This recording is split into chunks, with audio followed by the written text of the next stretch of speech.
Polkut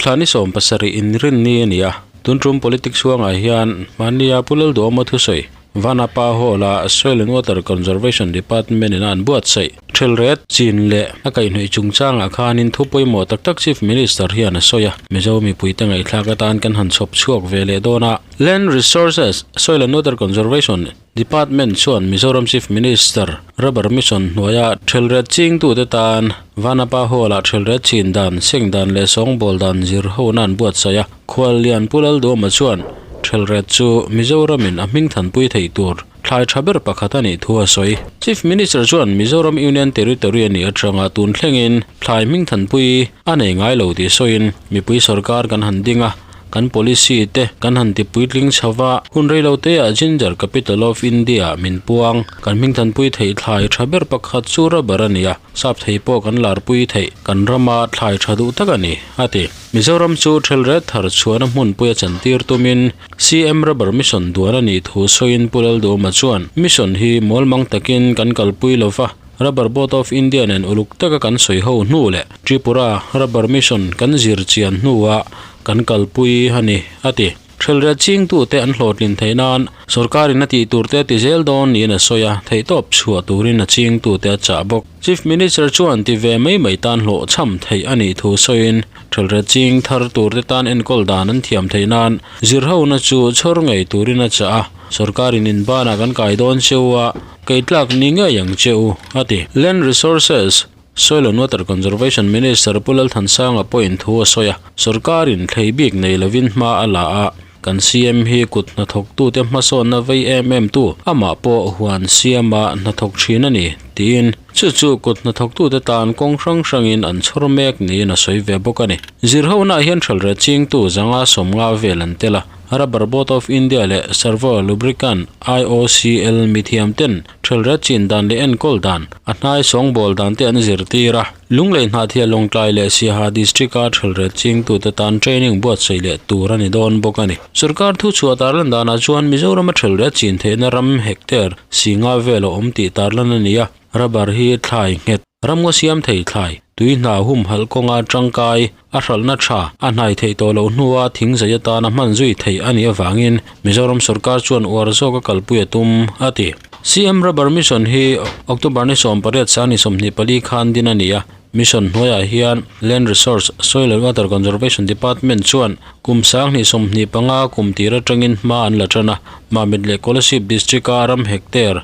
sang khata zawa thel red triak noili singa phun ani to a kumsang ni somni parokhian district pariata ram hectare sang ni zanga somsari panga thel red triak noi som pakhat singa sangre jasari somnga phun le tumani kumwa chungin ram hectare singkhat sangkhat zanga azawa thel red phun tum ani bok ole Lalduhoma thusoi hingun taken kan ngai thla anga sarkar malak mek na tele ma chhopte le thupoi mo tak taka soi tengun taken kan ngai thla anga kan ngai thla ka tanga kan hol zong le kan vei zong omani chon comment lama khan in tharung me lovin kan tar lang vele don nia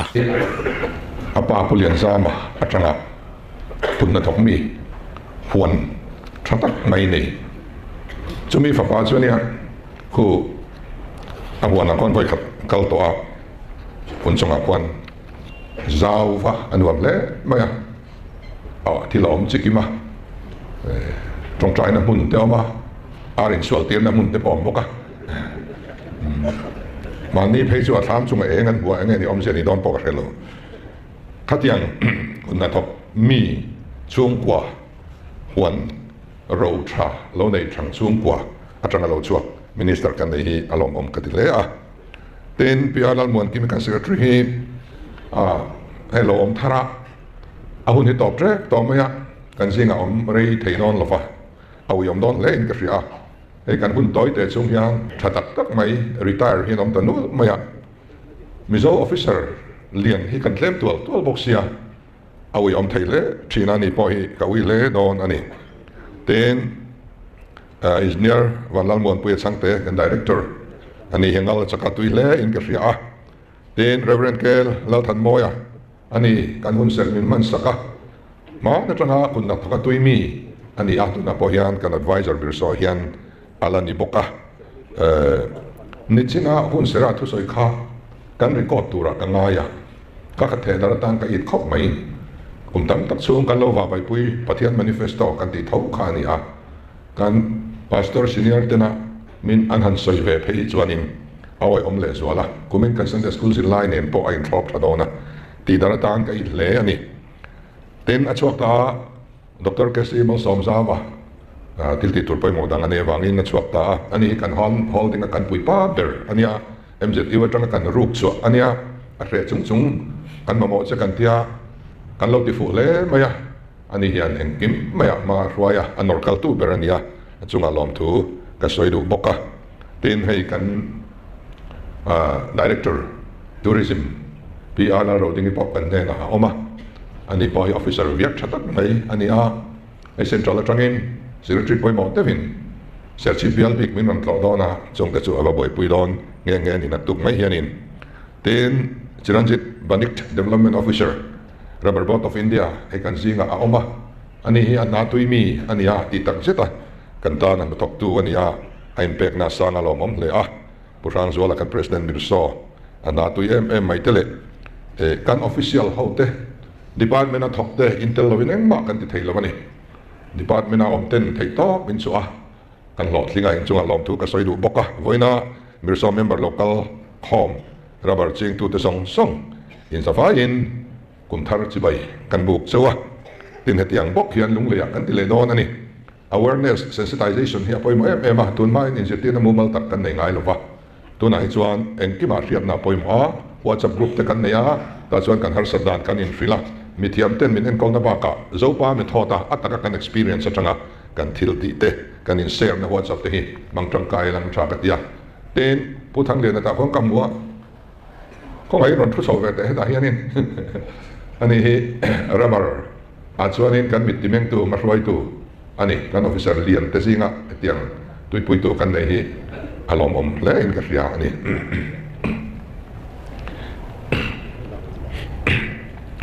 hey UT kan ne tang khan kum som nga palimel kan lo mu ta a e khati hun lai tun ma ka chuanin lo nei ting tang lo nei kha kan na pui ber ani veka huan ro enge mo han siam kha kan na tle em ani voina po hianin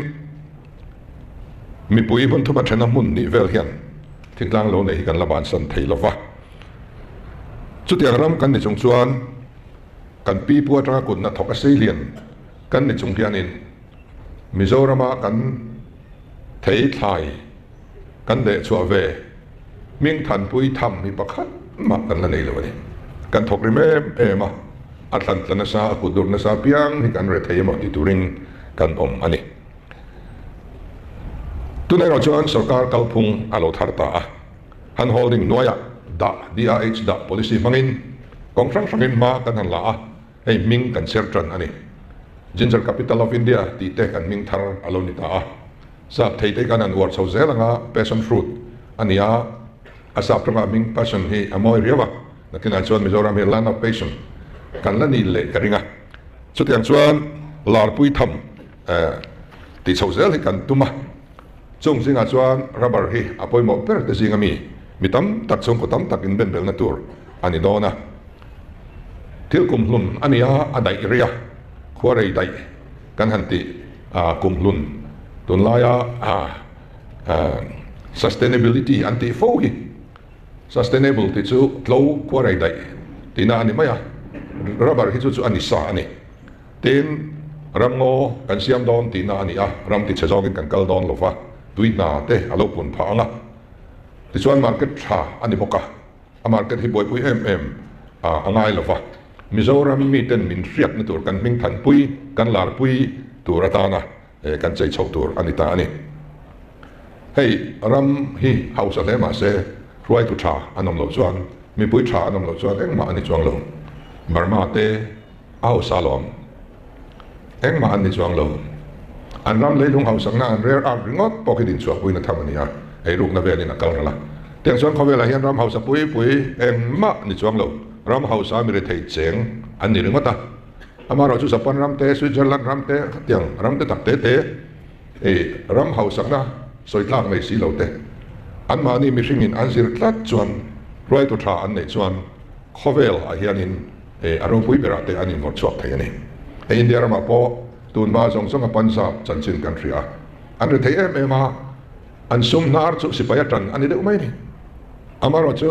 chief minister thar an han neya kalphung tharin an ram an kai roi nu chuanin Punjab ram chu land of milk bong tu ram ti aloni chawa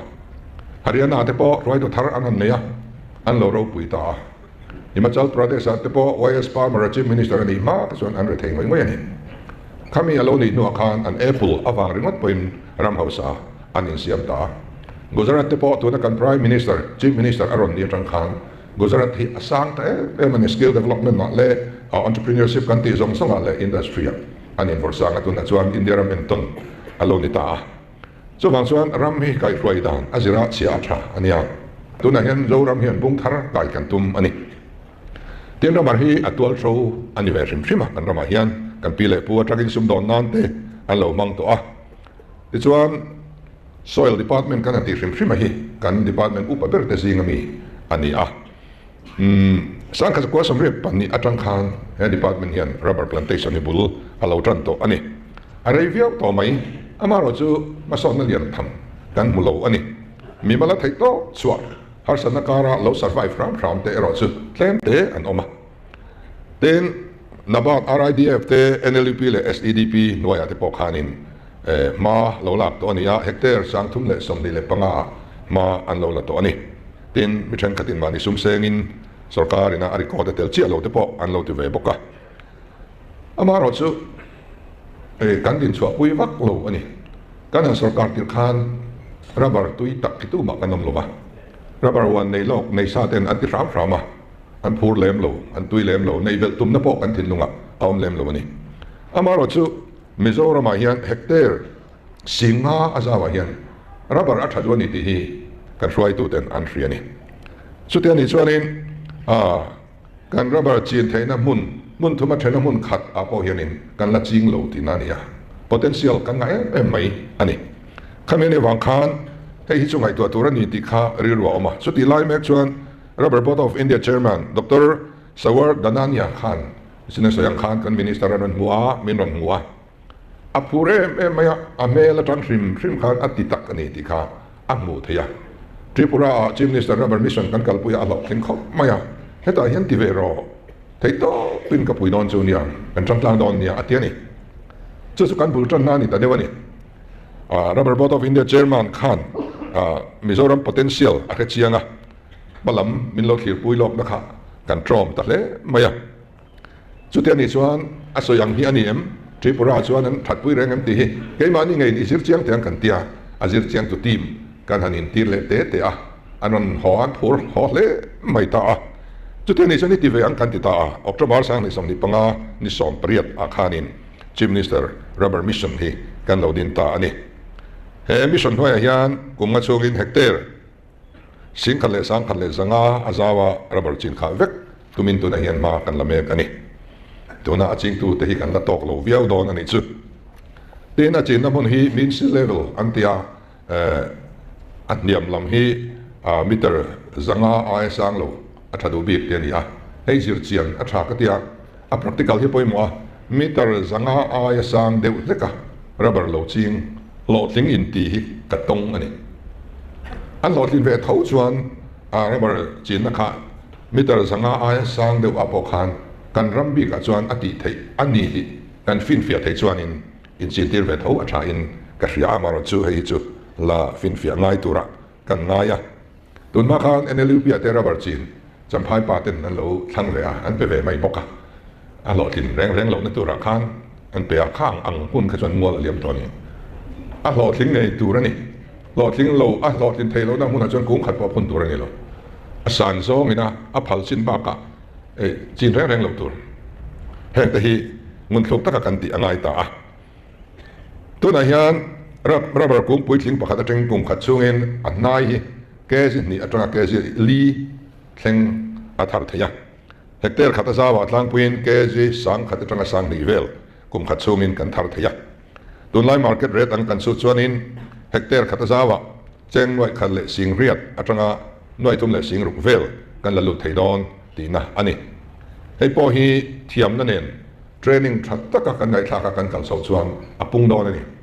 hei saka khoi hrim te hi tripura asir tur kan tir to a tripura chuan an dila hian kum khana voi thum sahan thar thei ni dil zaw lam in tiat rawa khan an lok lei lutuka achan chu afit te athona sarkar na pek wangai tin an sanga thawa tui big bok chu tiang chuan han ti ve theila sanga te rin to del thei ren kan ya ton chu thei pok kan ne ni kan potential hi za tam tak laman lo kan ne khatiang deuh khan rabara po hianin keimanin thiam na ne na kan ti tak tak chuan kung khata tanga a hlok na lo chok tori ala tam don ani kum som ni vel sung kan nai thei dona chumi zo chuanin thing thatak tim bar thatak chen tam tak akung atang khan kan lem le chau don ani tin ram ngo chereu zel ven nan te leilung hang luang ral tur ven nan te soi tong khan tuina humal nan te atang ka ya Phase 1 ahian ami chief minister Rubber Vision Phase 1 ahian sang ni samni pali samni panga atang khan bulkan hamchan ani a hectare sang khata zaw mami district le kolosip district chunga cluster somni le palia atriak khi noili le singa an phun khat to a sang ni somni panga somni le paruk chung hian phase 2 kan kalpui le mek a hectare sang ni sanga somsari panga zawa rubber triak noi som pakhat le singa sangre jasari somnga phun chwa le vek tur ani chu tuna kan malak mek ani district pariata ma kan ladona summa motor po roman fel vek ani to a han holding atangte nabat atangte saski atangte na tru in kan in pe a atira kan roman na chuan atm in alien lova amaro chu adminga chief minister Rubber Mission kan han ti hrim atang khan amiden dan adang ta tin an mamote kan han in pe kum lisung en kolsui tur ani te kan han fria kadu ve kan tit ta sup mai ni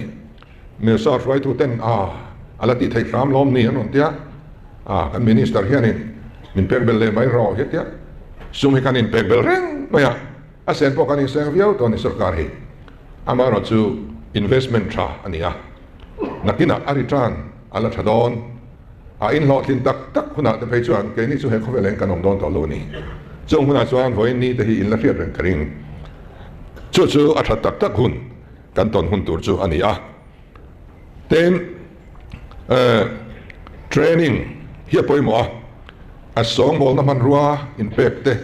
a plantation link road te a marketing thlengin atanga jet kha ka sarkari kan boi pui vek ton chu ni tin a chi supply hi a hun lo in supply hi chu in supply lo ai na huat thala zok in ka ria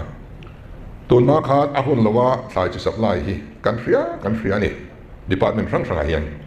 lo thlin ngai na ong lo reng ani a supplier tenena a lep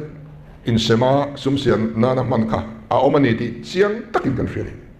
ei ten ani tiang thil hi a kan phal to lo a chi po a variety tha a san zong ang kim tling sang a hun ta ka supply ani ngei tur ni a hun ka in supply lo chuan omzia anei chuang lo so bang hemi konga hian tran kan la tin kan ram ngei atanga atriak hi kan in to del kan dua nursery te po tiang lama hian trang sela pui an ru chuang kan pui hrel lawani thai triak man kan le vibe te aluta an hon dai me an ram bank an deposit dai me kan ram sum alwang chuaka awi omani so bangin a chia po in to del kan tu ma tha tin multi cropping hi war kan dua thil reng thing po thei po langa anung tam tu khian a risel rei thei lawani thil chidang me na in pol angai ni so bang chuan multi cropping atan yan enge thang eng mo hi chu soiri chu an om to a department me thiam ten an free anga nakina in huana khan rubber kha ti khat deuh lek ula a in kara enge mo sum chang thei thau tur si chin thei tur aum chuan chu kan la in ril anga kha a than dan tur ani atin forest ne na in ti buai hi deuh renga kan development malak na hian kan har sanan per chu forest clearance kan nei thei lo hi thil pakhat chu kan malak kan har sanan lian per atlingin ka ria NHIDCL the problem ania kan BRO te kan PWD te department dang ania maro chu hei wa nei thak kin FCAA central union buat sai sakta hem in waya hian state in tu nei na sang tak kan lo nei ta he lai an thing le mau tro ringot chen khat po ti chuak si lo duat em ati chiat lo em ringot kha ni lo kami muna kha aya tha khuarei dai ten kan sikle sa en ki matan po tang kai thei si kan ban thei dan awma chumia ta na forest clearance har sana kan nei thin ang kha he FCAA atang hian all sam jok in tu nei chuan kan se thei don ta chutianga kan farmer te that pui ngoi tur dan ani chumin pa ti then khat hian an do dala ram thala te kan ani pu thul til hi akan tilu tung ma thina FCAA hi pro farmer ani ti kan thriat angai kun na thok tu te chuan kan welcome angai ani tin ram all hila zawa helicopter hian si ha thleng le watram pui thleng ka kal to a ka thlir char ni dinglam le velam ram hi khua le kho in kar man tang kai lo la zaw zia hi midina muwa ka uyani motor kong pui tlang dung sira huan chete te jim te kan ne ya zaw tak mu nom tham po hi kan la nei mang lo ne chu wang chuan khang ram all mai kha a them te chu rubber chin na thatak tak tu ti hriat ngoi kha kan langa ni ngi ren tur ani lo tin Mizoram chu kan wan ne ya mun danga chuan voi khat thing an ki hianin a chor le to lo a thilen thin ani a wan wangat phei chun thalera chang thin ani kai ni chu kan wa veka kan du to lo kan la hal zui le na la kan du to lo kum thlon ni triak dek kan thau fai le thei to pin kan rami soi sak chiat tum kan ang ber ani ma se kan soi sak che zo mia lo akum le alo do le luak maya so thing chin nangat phei chu mun dang a in thing le mau lo chor chwa hi adu athabi kani tlat mai na leimin kan an ti te poi akum le han thlir la lo hring le mai chu wang heti khopar ram zaw la man tang kai lo kan nei la hianin ram ui zong le eng ma zong a tran lo kho wak pol hi kanom le thina ya tang kai so ka value addition kan man thei don phot chuan ram hi kan lang ani ti e kan hrianga chu wang chuanin tuna azaw zong kan hanin pe po hi in ren ma hi ka tia mi pakatin chu ti sa ti hi nakina chuan apui tin hun chuan en kol khangai mangdon si loi tho tur khen nei mangdon lo nia zaw de le khian in vulang u ti kha kan ron do ni tuna in ti chinau manga ang ti ka mo in zaw le na tur mun kaum se he la ya huan in ne ha in ti pui tling to adang in ti le thia so la ya in pek le dai kha rem vak lo ni chu wang chuan kan area te in val zaw ila kan VC te po thil phal se la nakina kan la zaw le na tur chung kwai na anwai tel tak kan lang lu thein tur ei jon na kum lun kan tu le fa te po an ron bur ve chat chan ne tur tham kha in pek lo hi ke chuanin kan du pek ani chu ten sang ni le som ni par ka hian nabat RIDF 31 noya chief minister rubber mission phase 1 rubber chin na mun pan na kong kilometer som li le paruk point panga bial a thui nan lai do na e then chu kan ti tan to a chung te chu no chon pui tru chep te zaw kem thum ania no chon pui tru chimluang zaw kem ni sajuk lungdi peng tru sajuk lungdi zaw kem khat le chan ve hada si huan tru dimun kon kem thum vong on zo atanga tlong zaw kem sari tuidam atanga tuidam rubber cluster kem thum tuidam zaw atanga sungtlang rubber cluster kem som pani sai kho thira atanga sakei lui zaw kem ni chuan kan mun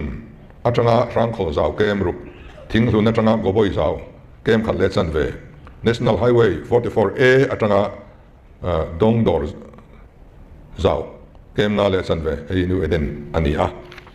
mania khan sai khotlir tu sakai lui zaw hian mo amuna pucha te kan zuk khona kha ram noya amuna kan zuk khong ani pakhat hi anwam maya an zaw kha amun te kha anwam ma te khang thama ram noya ruai kan zuk theng nge ni pakata hian an phut lang maya amar chu ram chu ka du ve thi kha kan tong se la ni mun tina hianin tu nai chuan adu zong song chu ram chu omma sela suma kan tin lo pal khan sarkari na kan dom zo lo pal cheu khanin nakina kan mol phawang ti kan lawa ata tolin kan lati zeram ten lo cham thei ani rubber one ni hi lo cham thei ani sumle pai tam tak luan ran na tur ani sia nangma ni a progress partner ten in tui pui tak lo chuan a lo cham thei ni lo faruai ti mai om na mun bok hemang lo ra khata tanga nei han tiang te apun tira tanga en ko sui dan te a nai dan a nai song bol dan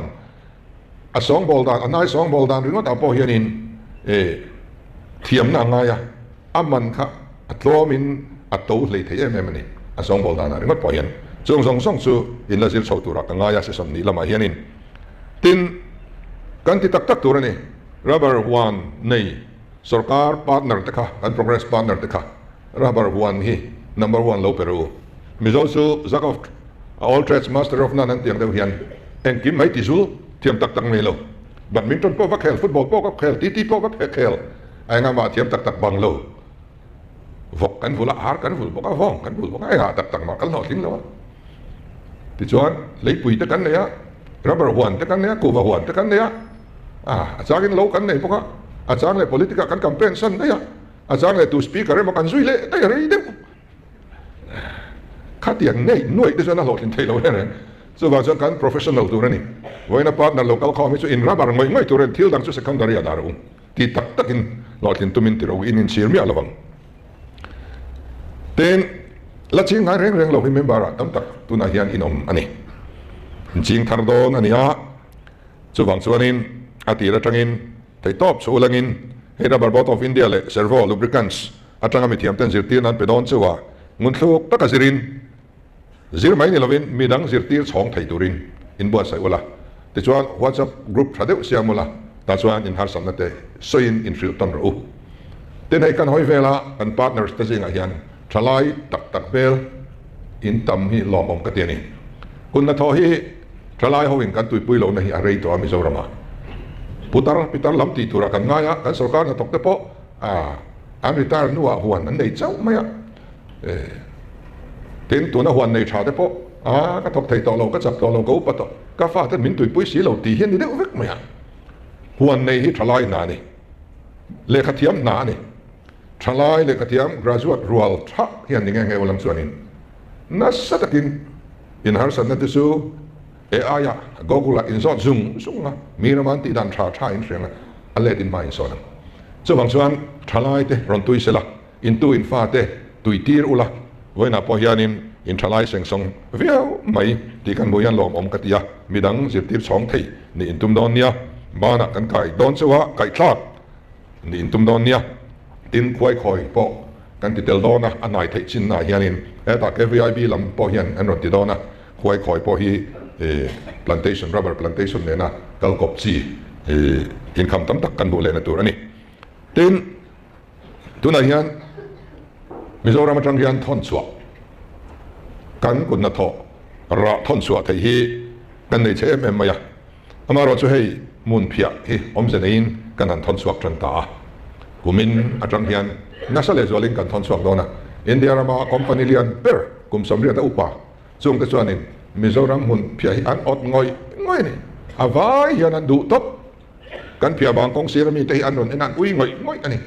anh ấy cho muốn phía nó call nên nó thọ cho anh tụi mình ấy kan export item tour anh ấy so thing kan export item liền anh on ginger capital of India kan nito marcha kan export ring kuva kan export ring sum kan lalu na sa ta em tun ni som thuma yan song bol na call bu sang phaya kan juk hong le don bok anh ấy tin kokun kan thon chuak tam bok heng te hi tu na hianin kan ram atanga kan thon chuak miram sum kan ip te kan lak lu ve na te an ni hemi to ta hian rubber hi kan war tak tak chuan kan ram sum nar export item liana kan chua le thei dona tin sap thei hi kan export item lian tur alen dona don fo po hi kan export thei thoi kan be sei ani ten in to del na thon so po ni lawa chuan ai eng te kan in to del ti to edible oil hi ni khata kan ei ral hi lo tam ya kan rama hianin heng oil han thar chuat theina an tram te bin ngani bodam te chochi te chi sang kan nei ni mawa tang ei po hianin hei oil hi lak chuat tum mek an oma mawa tanga tuna atum tu ten min thil dan chuan amau kung abul vela khan ti hian anwa vit don ani ta tang chuan oil an la chuak don ta mun le mun nga vela ti khan an tianga ama wa kan kit don chuang lo om reng don kan du huna til tanga kan lam chu that em na nia chung te po chu an ni chaw ka tiang kha eng mo ti thei kan dia สักเรียกอายันอินโตเดลพดไม่ละให้กันเขาตัวป้าผู้ทันผู้ใหญ่ให้ลำปังชัวร์เนี่ยนี่ขดาจัดชัวร์ให้น้อยสมทุนมันเต้นนี่ขดาจัดชัวร์กันนี่ข้ากันทาราอมโลไว้เขาตาเวกันนี่อ่ะปอยสลุชัวร์อยู่แต่ลุเวกันเนี่ยอุยอมข้างอัตคานหันอินโตเดลไทยตาอีละเต้นสังหายันอินโตเดลไทยซานกันยาวกษากันอินโตเดลไทยอาร์เลอาร์ตุยะตาริมัดปอยกันลากลุเฮละตำลุตุกน้ำดังตาละลุนเมื่อโลอมไทยตุระจันกันลากง่ายจิกลุมากันอินโตเดลไทยงาบองนุเตียกันเราตันยามเอ็มตัวกันมาโกเตอันเราขอเราง่อยตัวนี้จู่พอจู่กันดินทาร์เลนี่ตัวไหนยันนินพูดตะกินมาอันละเมกะบองนุเตียอินโตเดลไทยตุระกันอินง่ายดินตัวเตลำเต้นตัวมาโตอันจริงไอ้ไฟนี่กันต่อตัวไอ้พอยอันมาโมเตกันเทียงกันกันเปะprocessing unit เนี่ยนั่นอินชอบเวตัวมาโตยังกันอินโตเดลไทยซานนี่มิโซรัมนี่เตียงส่วนนี้ขัดเตียกันติดส่วนนี้มีมาลสุมหลักลูกปาร์กับพิตาอินคัมกันที่ฟ้าเอาเราสร้างโดนตานี่กันปาร์กับพิตาอินคัมให้มินจ่อฟ้านี่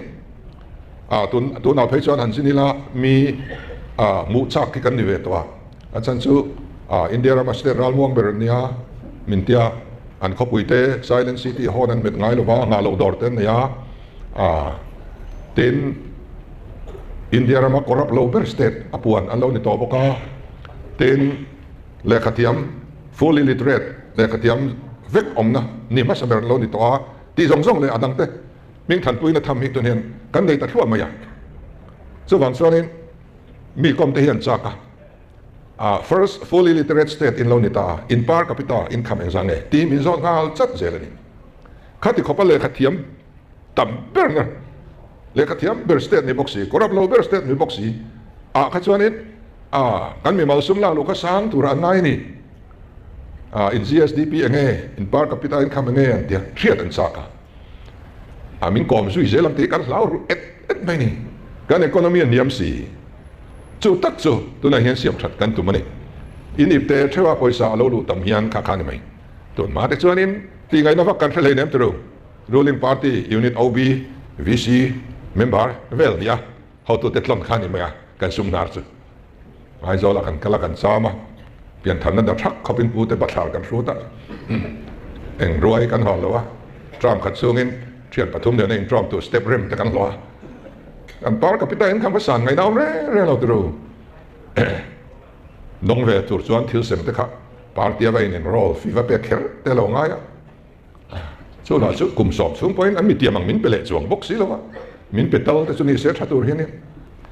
อาเซมกันทาราวนุนกันช่วงเรียนนุนติดเซตูไว้เนี่ยช่วง moral reformation เสียมชันนั่นน่ะอาซิสเตมินรอนทบตาทอง่ายนี่ตีกันเทตาแต่มาแค่ลูกของอันนี้นี่อมไม่อะดนริงว่าตันนี่เรา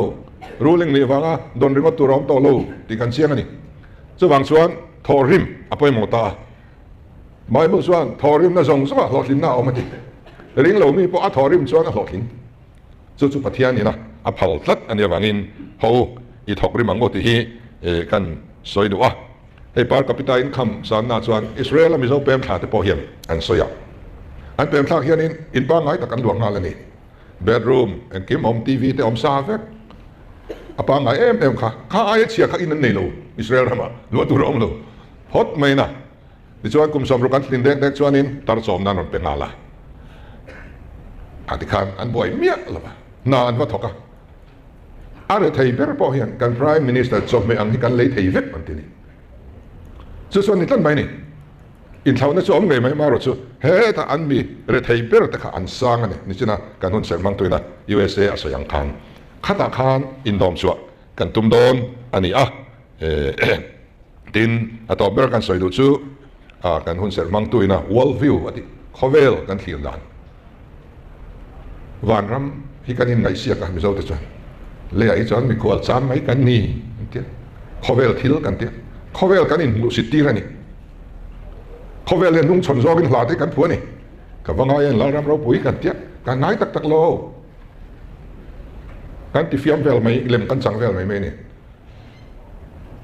ลวงมัวหลักคนกระดูปัสเนียส่วนอมต่อแล้วว่าอันดำหรอวะอาทิตย์ดูอาทิตย์โดนมันกันที่เฟกอันดำเละข้านโกรันตินไม่เฮ็ดมินรอนตลอดล้อระประเทศนี้นะลองทูมินสิรูมินรอนใส่ปุ๋ยโรเตียนี่ล้อมเลยทุกคนแก่ข้างง้อยแต่สุดที่เตะวักตัวรันลง อาวันน้ำกระเสียทักไม่เฮ้ยประเทศนี้อันนี้รักรวยเช่นตัวมาอีกเสียเสียจุดล่างเครียดเนี่ยกันซอยเนี่ยกันทุกซอยเลยกันอมได้ให้มีวักโลช่วยบางส่วนวันน้ำจูริงตัวกันในส่วนกันลักกันโดนถูขัดติดตะกะอมเรย์ดูนักข้อเวลที่เสียบชัดง่ายนี่ข้อเวลที่มินเวปุยรอกันที่นี่ช่วยบางส่วนอากุศลตะกันเนี่ยอัตตาเนี่ยเสร็จตอนนี้เห็นตาประคัดมาเนี่ยโน่แต่ข้อเวลาประเทศตาไปกันนี่กันรับประหัวนี่ประเทศตานี่กันรับประกงทำตีร์ตัวที่ประเทศนี่เลยลงเฮียดีนะชัดตะกอมตุรินอดวนี่แต่ส่วนประเทศกันถอดไม่โดนนี่เอ็นี่ละลอกนักกันเตลโดนนี่กันรับประหัวนะที่นี่ตรงใจพวกประเทศมาสองนักเก่งๆในตุรินขัดยังตักตากันติดส่วนเฮเลยยันกันเล่าตรงใจในนี่รำเราเข่งรอเสกันตีฟ้าค่ะข้ากันรับประหัวนะที่ยันประเทศรำสุดเราเข่งรอเสเลยลงที่อิสยามทางวุเฮเขาเวลิประเทศนี้อารามาตานอดวนี่ลาลิสวาโลกัลสันสุเลียลาลมดินอันนี้ละตันนี่อดินปุยตูเตกันนี่โน่นะสุบังส่วนอติซาโลราบาร์จินเตอัทาราทิเลมเอมันนี่เทโตปินกันเตียงอ่ะกันโลหอกสินส่วนมีแต่กันซารันสวังกันตัวเลฟาเตนซารันสวังโกชันโทโลมาโลปุ่งังกันรองบอลน่าช่างกันเวียงสูงอ่ะรำตุยเลยโลมีฮาร์สเดลอันโลนพอยกันไปซอนเทียงกันสินะตัวน่ะเฮียนี่กับผู้ศิลปลินประคัตตลศิลปลินนั้นทาราวันไหนเรียกว่างอเราอามันก็เป็นเช่นอะไรไม่รอกระรอนเก่งลงอันดูเมียเราไปสับศิลปลินนั่นขังตัวนี้มีเฮาสับปุยปุยศิลปลินมินสุดดีละหมดเลยมักเดี๋ยวนี้ทาราเนี่ยก็สวยอมเสียสุดนังนี่เฮากันพาร์ทเนอร์เฮาอินอมนักคุยส่วนนี้ศิลปลินนี่มาหมดส่วนอินเอเมเลเตมาอินดีลินดีกระริ่งต่อเลยอินหันนายตักนัวส่วนคอยกระลุตุ้มมันอินดีไม่ส่วนนี้โน่นนี่ส่วนให้สอทิ้งกับบางกองทัพทอลมาปุ่งห้าเดือนเนี่ยเราบริจาคยังกองทัพทอลมาปุ่งหังตัวตั้งเงี้ยล็อกปุยยังไอโซดอร์กายเขาเฮียนล็อกปุยดอนตัวนัดส่วนสแกนหังกอร์ซุ่มประคัดมาสโดนเต็งกันเลยเวทีโจกานักกินนัดส่วนสุดทาร์ไปขอกทาร์กันนอร์ดารังะซุ่มดองเขาเฮียนกันซาร์เฮียนแล้วโซดอนนี่รีสอร์ทโฮเทลเซียมตัวที่ส่งยังกันซาร์แล้วโซดอนนี่ปวนช่วยส่งยังกันซาร์แล้วโซดอนนี่ขัดยังขาดกันอินกุ้งไก่เฟกันนี่ชุดตัวจู่กันซุ่ม local ล้วนควอลดันตัว circulation of money ค่ะอาเซียมตำดอนตีนานี่ส่วนบางส่วนกันอินไก่หน่อยเวกกันสฟ้าเฮียนกันรำกันเสียมทางดอนเวกอันนี้ที่ขัดเสียอีหลังอินประเทศรำแข่งตีตัวกันนี่ไทยต่อเป็นไตมาเดวินอิทองอุเฮ้ยสกการปล่อยกันไตมาเนี่ยกันมินิสเตอร์เขาเดินไตมาเนี่ยทอกริมตักเขียนเดี๋ยวมันนี่อินทาดูกันน้อยลงรีวิวมีติ้งกันที่มินิสเตอร์แลนด์ดีพาร์ตเมนต์เขากระถุดปุยกัวลินกระถุดกอลปุยเรื่องการสอดปุยเข้าไปกูมีนัดชวนรีวิวมีติ้งบ้า performance meeting กันในตอนนี้กันมินิสเตอร์เตอรัวลินกันทูเวกันอามัลเตเตนันดิ้งนะอันนั้นทออันสยองกันอินเอลดอนนี่ตัวดีพาร์ตเมนต์ไงตัวมินิสเตอร์ไงดีพาร์ตเมนต์เอ็นคอลทราเองไง achievement เองไง performance ที่ข้ากันอินง่ายแค่ต้นเวกันที่ส่วนอินอาหูฮอวินperformance meeting มีมินิสเตอร์เขาเนี่ยกันในตัวดอนนี่กูมีนัดจังไปชวนเตียงชวนกันจังอันนี้ส่วนบางชวนอินช่วยตัวเต้นมาช่วยชวนมีปุยชวนกันช่วยเสร็จแล้วส่วนบางอินไตมัดเตวินทอกอุลังอินไปพูดซะเนี่ยพอยังกันติเวดอนนี่ระบาดกันจิงเวดอนนี่หุ่นออกกันในช่วยกันรีเวทักแบบเตียงชวนอินมีต่างๆนึกว่ากันสวยลงเกี่ยนี่ไงพอที่กันเตลเวดอนอันนี้ไอ้คนนัดทอตัวมีแต่กันเนี่ยการหันสกัดก็หวนสุรำตะเวกไม่ก็เกิดลามินันโลรัวก็เกิดบันลามินันโลพอยบูเวกมันนิ่มบูไม่อาเรียมปฏิคบไม่การิรุนักคบไม่กูมีนัดจังเชิญทาร์ทอเลยที่อันที่ที่อันส่วนกันที่จันโซเวเลยคุณนัดทอเฮียนหัวมันนี่จอยแต่ตุยที่การิรุชาคุณนัดทอมีอะไรที่สุดการิรุชาให้คุณนัดทอรูปไปเฮียนตั้มตะกะอมสินะตัวนัดส่วนนี้ยังไงดีอปะคตาถ้าอันเรียนเด็กเบราเฮียนกะอมตาอาจารย์สุกอมเสียงลงกัดเสียงเสียงลงกัดตุยบกเสียมินติบวยลุตุกาดังสองสามสุกะเล็บเวกะปะคตาเฮียนกะละอมากันเฟียมถูกันทิลติเตอร์เรื่องอาเทียงลิมบีกินกันเสียคุณนัดทอมีกันริรุอาเทียงลิมอันนี้สุดกันฉันละลายเรียวแต่นี่กันเสียค่ะที่กันสอยตะเจ้าไม่อยากอาจารย์สุตุยที่ช่วยสอยตามีออลชีนามินเขตียมุลังอินสฟ้าอินกัลเซลตัวระดูสังนักกะลาเนี่ยจะอุกกะลาเม